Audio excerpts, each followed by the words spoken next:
बच्चे हो या बड़े हो, आज की जो हमारी रेसिपी है ना, ये बहुत ही मज़ेदार होने वाली है। और मेरी डॉटर ने इसको इतना पसंद करा कि मैंने सोचा मैं आपके साथ भी इसको शेयर कर लेती हूँ। ये जो मैंने लड्डू बनाए हैं ना, ये स्नैक्स के लिए बनाए हैं। वैसे तो आप इसको कभी भी खा सकते हो, बट ये रेसिपी है बच्चों के लिए, ताकि वो इसको स्नैक्स के तौर पर इवनिंग में खा सकते हैं। और ये सिर्फ बच्चों के लिए ही नहीं है, ये जो जॉब करने वाले लोग हैं या हाउस वाइफ हैं या फिर जो 2 साल 3 साल से ऊपर के बच्चे होते हैं, उन सभी के लिए है।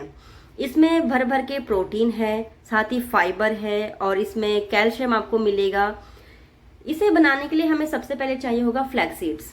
ये जो फ्लैक्स सीड्स होते हैं ना, ये जितने भी छोटे छोटे सीड्स होते हैं, ये हमारे लिए बहुत ही ज़्यादा फायदेमंद होते हैं। फ्लैक्स सीड्स क्या काम करता है ना, जो हार्ट अटैक होता है या कैंसर होता है, इनके रिस्क को ये कम करता है। और साथ ही जो हमारे हार्मोन्स होते हैं, खास करके फीमेल्स में, उसको भी ये बैलेंस करता है। अगर आपने पीसीओडी का नाम सुना होगा ना, जिसमें कि ज़्यादातर फीमेल्स को पीरियड्स टाइम पे नहीं आते हैं या कभी कभी आगे पीछे होते हैं, तो उसके लिए ये चीज़ें बहुत ज़्यादा फायदेमंद होती हैं।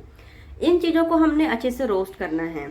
फ्लैक्स सीड्स हमारा रोस्ट हो चुका है। उसके बाद हमने लेना है पंपकिन सीड्स। जो पंपकिन सीड्स होते हैं ना, इसमें बहुत अच्छी मात्रा में होता है फैट, साथ ही इसमें होता है फाइबर और इसमें प्रोटीन की बहुत अच्छी मात्रा होती है। तो आप इसको हर किसी को दे सकते हो। हम फीमेल्स में ज़्यादातर क्या होता है ना, जब हम प्रेग्नेंट होते हैं या बेबी डिलीवर करते हैं, तो कमर में बहुत ज़्यादा दर्द होना शुरू हो जाती है। तो ये फीमेल्स के लिए भी बहुत ज़्यादा फायदेमंद होता है। आप सभी को ये चीज़ें दे सकते हो, और चाहे तो आप 6 महीने के बाद से स्टार्ट कर सकते हो, या फिर अगर आपको चोकिंग का खतरा होता है तो आप 1 साल के बाद भी स्टार्ट कर सकते हो। यहाँ पे मैं ले रही हूँ पिस्ता। पिस्ता को भी हमने अच्छे से रोस्ट करना है। अभी जो पिस्ता होता है ना, इसमें बहुत अच्छी मात्रा में फैट, फाइबर और जिंक होता है, जो कि हमारे बच्चे के ब्रेन के डेवलपमेंट के लिए बहुत हेल्पफुल होता है। प्रोटीन की मात्रा इनमें अच्छी होने की वजह से बच्चे का वेट गेन में भी फायदा करता है। और सिर्फ ऐसा ही नहीं कि आप ये बच्चों को ही दे सकते हो, हम बड़े भी इसको खा सकते हैं। हमारे लिए भी ये बहुत ज़्यादा हेल्पफुल होते हैं। इसके बाद हम रोस्ट करेंगे सेसमे सीड्स को। मेरी काफ़ी सारी रेसिपीज आपने ऐसी देखी होंगी जिसमें मैंने तिल को डाला हुआ है, और आपको मैं इसके बेनिफिट भी बताती ही रहती हूँ कि इसमें बहुत अच्छी मात्रा में कैल्शियम होता है। तो ये बच्चों से लेकर के बड़ों के लिए बहुत ज़्यादा फायदेमंद होता है। जिनके भी कमर में दर्द हो या हड्डियों में दर्द हो या जिनको वीकनेस लगती है, तो उनको स्पेशली जो तिल होते हैं उनको गुड़ के साथ खाना चाहिए और अपनी डेली की डाइट में इसको शामिल करना चाहिए। इसके बाद हम रोस्ट करेंगे जो है ओट्स। अगर आपके पास ओट्स ना हो तो ओट्स की जगह पे आप यहाँ पे आटा भी ले सकते हो, जिसकी हम रोटियां बनाते हैं। मेरे पास यहाँ पे ओट्स पड़े हुए थे, इसलिए मैंने ओट्स को यहाँ पे यूज़ किया है। ओट्स भी बहुत अच्छी मात्रा में इनमें आयरन होता है।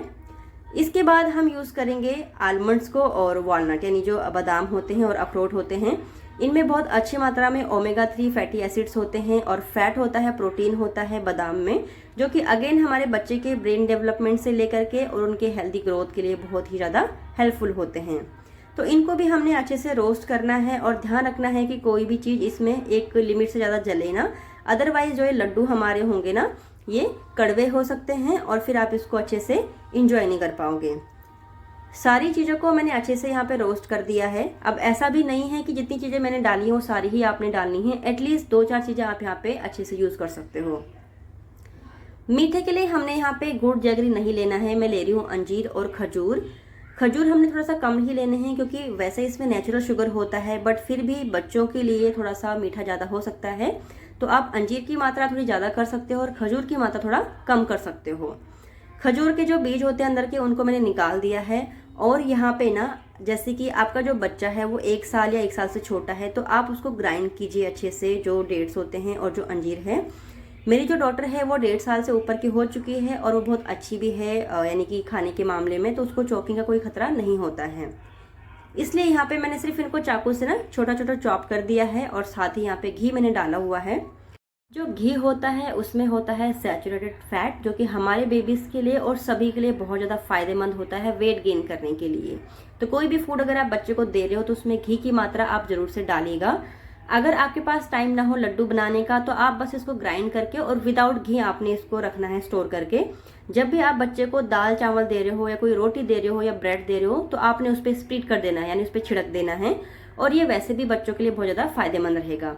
बट अगर आपको बच्चे को एज अ स्नैक्स के तौर पे देना है तो आप इसको लड्डू के फॉर्म में बना करके स्टोर कर लीजिए। अगर आप वर्किंग हैं तो आप अपने खाने के साथ साथ इसको भी लंच में पैक करके और कभी भी आप इसको खा सकते हो, मंचिंग के तौर पे या स्नैक्स के तौर पे।